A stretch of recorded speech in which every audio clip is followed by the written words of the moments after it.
Seguindo, então, a leitura do nosso voto em separado, passamos, então, a testemunhar uma série de ofensivas antigênero e uma série de investidas reacionárias contra as políticas de diversidade sexual e de gênero, a maioria delas organizadas a partir de uma retórica religiosa cristã, ou seja, ações desenvolvidas no âmbito das políticas públicas em confrontação ao Estado no intuito de destruir políticas consolidadas em governos que reconhecem a igualdade de gênero. 2. Desqualificar programa, legislações, ações com perspectivas de gêneros e afirmação da diversidade sexual. Esse campo específico da ação estatal, gênero, sexualidade e direitos humanos, foi particularmente comprometido pela repolitização do religioso. É neste contexto de destruição sistemática da democracia e de ativismo religioso fundamentalista na política institucional que se insere o voto do relator, deputado Pastor Eurico. O projeto de lei número 580 de 2007, que aqui se discute, trata-se de mais uma investida reacionária da extrema-direita contra as existências LGBTQIA+, e contra as conquistas políticas fundamentadas nos direitos humanos e na diversidade de gênero e sexualidade. Tal voto, apesar de precário juridicamente, é mais uma peça legislativa que exibe de forma exemplar a lógica estrutural das intervenções políticas da extrema-direita religiosa. Mais uma peça-chave do repertório, do recurso e da retórica do ódio à diversidade. No país onde uma pessoa LGBTQIA+, é assassinada a cada 34 horas, sociedade que mais comete crimes violentos e hediondos contra as pessoas LGBTQIA+, no mundo, o relatório apresentado pelo deputado Pastor Eurico é uma deveras, um escárnio e um explícito ataque contra a vida, a dignidade e os direitos das pessoas LGBTQIA+. Além de defender a retirada de direitos já adquiridos pela população, procedimento antidemocrático e inconstitucional por excelência, o voto do relator precede por episteme fascista, isto é, imaginação, idealização, moralidade e afetividade totalitárias. E atualiza dispositivos discursivos que reforçam a violência, a discriminação e a segregação social, como se nota. De categoria de subhumanidade.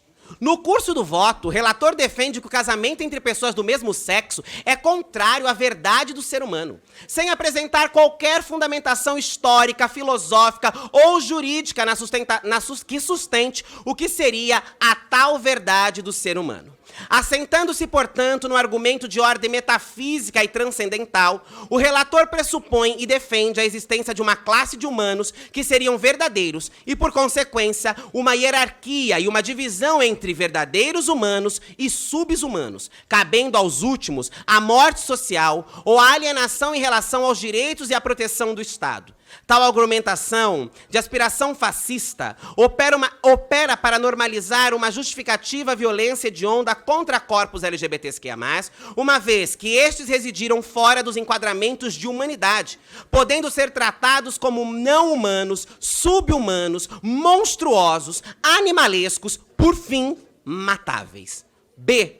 Da categoria de antinatureza. Outra argumentação problemática do voto restringe a relação social do casamento, sempre histórico e politicamente condicionado, à sua finalidade biológica e procriadora. Nas palavras do relator, abre aspas, o que se pressupõe aqui é que a palavra casamento representa uma realidade objetiva e atemporal que tem como ponto de partida e finalidade a procriação, o que exclui a união entre pessoas do mesmo sexo, fecha aspas. Novamente, desconsiderando qualquer concepção histórica, científica, filosófica sobre as dinâmicas orgânicas da própria noção de natureza e abstraindo, inclusive, a existência realmente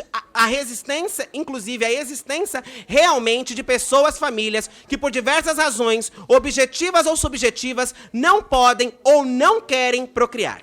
O argumento do relator sobredetermina todas as relações políticas, sociais, culturais e jurídicas a noções antiquadas, precárias, reducionistas e quase teológicas da natureza da biologia humana.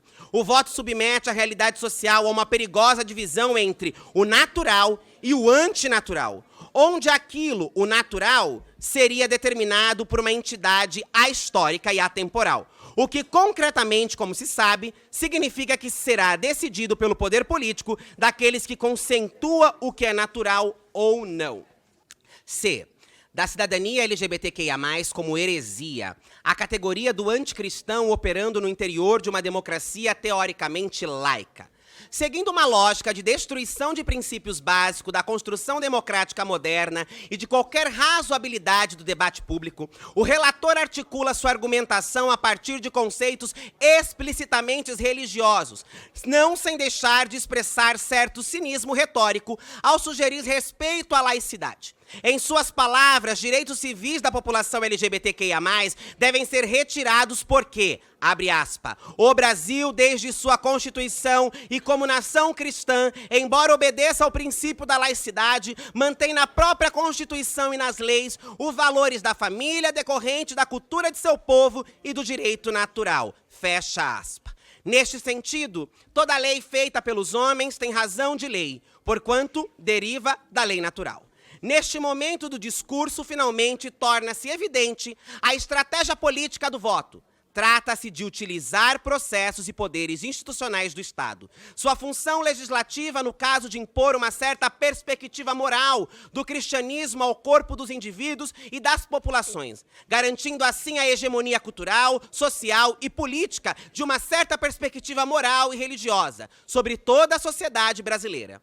O projeto em debate pretende, de fato e de direito, independente da dissimulação e do jogo retóricos que se propõe fazer com argumentos pseudo-jurídicos ou pseudo-científicos, contestar a democracia e seus processos institucionais para expandir o controle moral e político de uma certa visão de cristianismo sobre a sociedade.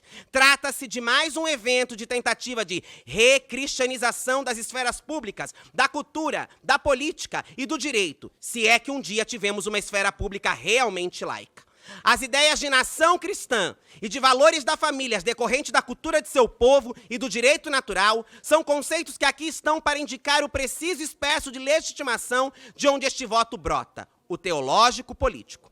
O Estado, a Constituição, a lei e o direito não acionado aqui como meios estratégicos, arma de combate mais atuais para a recolonização dos debates públicos por um setor hegemônico do cristianismo fundamentalista e para a expansão de verdades privadas e particulares da religião sobre o corpo amplo da população.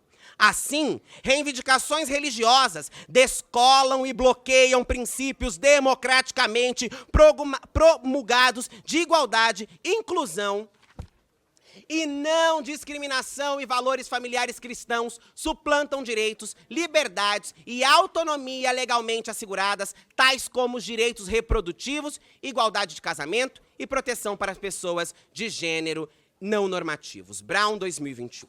Porque princípios democráticos justificaríamos a ideia de que o Estado deve proceder para assegurar a reprodução moral majoritária do cristianismo contra a totalidade da população brasileira? Com base em quais princípios democráticos o Estado deveria fortalecer as reivindicações da moralidade cristã em detrimento daquelas que prezam por igualdade, diversidade, laicidade e bem-estar comum? Em razão de quais princípios democráticos deveríamos normalizar o alargamento da esfera privada do cristianismo sobre as demais esferas sociais plurais e complexas entre si? A extrema-direita religiosa só poderá produzir respostas plausíveis a estas questões se pressuporem a absoluta abolição dos preceitos da laicidade e da secularização, que, em tese, deveriam sustentar um regime realmente democrático. Das minorias que devem se curvar às maiorias.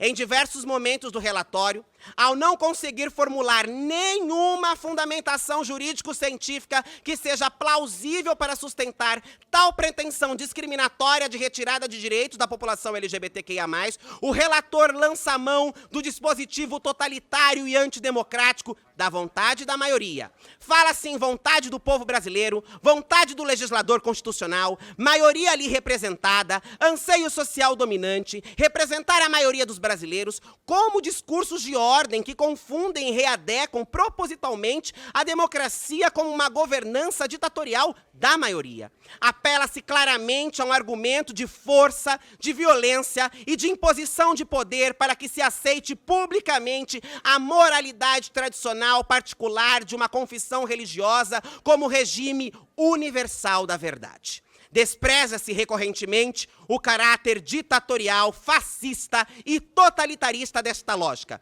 Democracia não é a vontade da maioria. O nome disso é ditadura, silenciamento da diversidade, invisibilização da pluralidade, apagamento das divergências, perseguição a adversários políticos e aniquilação das minorias são práticas típicas de regimes ditatoriais. Não importa o quão sacralizado, teológico e ideologicamente sejam tais regimes. Mesmo do ponto de vista teológico, a lógica da maioria moral jamais garantiu processos democráticos, justos e legítimos. Vale destacar que, segundo narrativas do Evangelho, foi uma maioria moral que assassinou Jesus de Nazaré à cruz do Calvário. E que foi também uma maioria popular insuflada por lideranças políticos religiosas que gritaram: crucifique-o! A maioria mata a Deus ao assassinar minorias em nome de Deus. Os riscos desse tipo de argumentos são amplamente conhecidos: escravização, colonização, genocídio de populações originárias tradicionais, racismo, xenofobia, sexismo, eugenia, fascismo, nazismo, antissemitismo, extermínios antiéticos religiosos, criminalização de não brancos, encarceramento em massa, higienismo, violência política contra as mulheres, ditadura militar, entre outros. Todos fenômenos históricos políticos que se justificaram sobre argumentos pseudos-biológicos, lógicas bionecropolíticas e sobre certas noções políticas e teológicas fundamentadas na divisão entre humanos e não humanos, naturais e antinaturais, cristãos e hereges, cidadãos e subcidadãos, maiorias e minorias. O voto do relator procede precisamente nesta lógica, neste sentido epistemológico, psicológico, libidinal e político. É justamente aí que reside todo o potencial fascista deste relatório. No ódio à diferença como política de Estado, no extermínio da alteridade como forma de governo da vida do corpo do outro. Em face do exposto, manifestamos-nos radicalmente contrários ao voto do relator. O Estado brasileiro não pode negar a absolutamente nenhum cidadão o direito civil, tendo por critério discriminatório sua orientação sexual. Estão em jogo aqui princípios constitucionais como os da dignidade da pessoa humana, da igualdade perante a lei e da não discriminação. Pessoas homoafetivas têm o direito de possuir direitos civis idênticos aos demais. Não pode o legislador negar a elas o direito de constituir união estável, casar-se e montar uma família, todos instituídos de direito civil no ordenamento jurídico brasileiro, independente da conotação que cada crença religiosa queira conferir a estes termos. Manifestamo-nos por um Estado que seja capaz de garantir, proteger e afirmar a dignidade e a singularidade de todas as pessoas, sem discriminação de cor, raça, etnias, povos, sexualidade, gênero ou religião. Por um Brasil afetivo, acolhedor, cuidador, solidário e generoso com a alteridade, por uma democracia que celebre a diversidade e a pluralidade de expressões culturais e formas de vida de todo o povo brasileiro.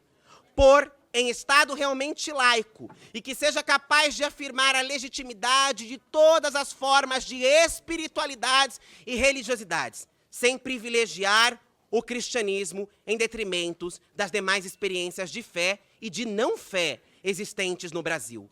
Por um Brasil de profundo respeito ao sagrado de todos os povos e à sacralidade dos próprios povos plurais que honram o nosso território comum. O Brasil é espaço social diverso e não pode ser reduzido à propriedade moral de nenhuma religião particular que seja. Por uma decolonização dos corpos, dos afetos, das políticas, dos sexos, dos gêneros, das crenças, dos credos. Por liberdades individuais e políticas, por liberdade e proteção ao amor, seja ele como for, por igualdade de direitos, igualdade radical entre todas as pessoas, por justiça social, racial, sexual e de gênero para todas as pessoas, pelo direito de amar e constituir famílias plurais, por uma sociedade plural, diversa, celebrativa e pacífica, pelo direito à existência e à celebração política do amor entre pessoas LGBTQIA+, por um Brasil livre do ódio e cheio de amor. Desta maneira, nosso voto é pela rejeição do projeto 5.167 de 2009 e pela aprovação do projeto de lei 580 de 2007 e dos demais apensados na forma do substitutivo em anexo. Deputado Pastor Henrique Vieira, deputada Érica Hilton, tem um substitutivo para fazer a leitura, presidente, ou dispenso a leitura? Então, dispensada a leitura do substitutivo. Obrigada, presidente.